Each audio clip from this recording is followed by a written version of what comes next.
À la demande du docteur Edel, chef du service oncologie de l'hôpital de Mulhouse, du docteur Grand-Girard, radiothérapeute, et de l'urologue Jean-Pierre Anciot, l'association ILPour est à l'origine de la création d'une cellule psychologique des couples atteints du cancer de la prostate. En 2017, on a levé 10 000 € de fonds. On espère, à l'occasion de la seconde édition qui se déroulera le 12 mai 2019 à l'Université de Haute-Alsace, en lever davantage. Notre objectif, c'est d'organiser un événement caritatif au profit du cancer de la prostate.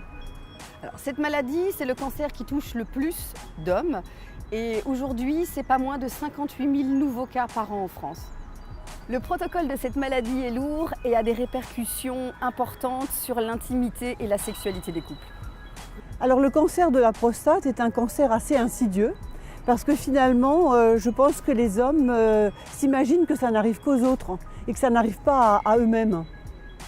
Et lorsque ce cancer arrive et qu'il est détecté, il y a une sorte de déni au démarrage. En se disant non, ça ne va pas être grave, il n'y aura pas forcément d'intervention chirurgicale et même s'il y en a une, il n'y aura pas de conséquences pour moi.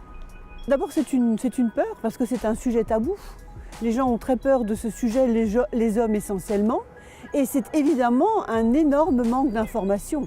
Lorsque les hommes se renseignent ou les couples se renseignent, ils vont peut-être se renseigner sur le net et ça fait encore plus peur.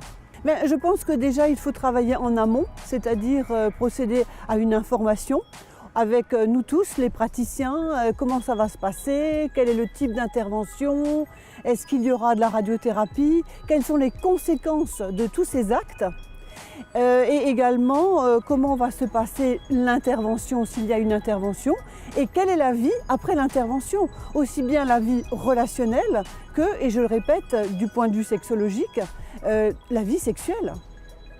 Alors c'est vrai que l'homme, lorsqu'il arrive dans cette approche du cancer de la prostate, il est avant tout dans une question de survie finalement, parce qu'il veut vivre. Et la compagne, lorsqu'elle arrive, elle, bien sûr, elle est aussi dans la survie de son compagnon, de son mari, mais elle aimerait savoir s'il y a par la suite une vie sensuelle, érotique, sexuelle possible. C'est vrai que l'amour dans tout ça est très important parce qu'il faut avoir une énorme dose d'amour, de patience et de se dire à deux, s'il y a effectivement couple, comment nous allons gérer cela. Et c'est pour ça que c'est très important d'informer, pas forcément de dédramatiser parce que le cancer de la prostate peut être très dramatique, mais de dire qu'il y a un après, qu'il y a une autre vie et que pour cette autre vie, il faut se faire accompagner et se faire aider par des pros, par des spécialistes que nous sommes.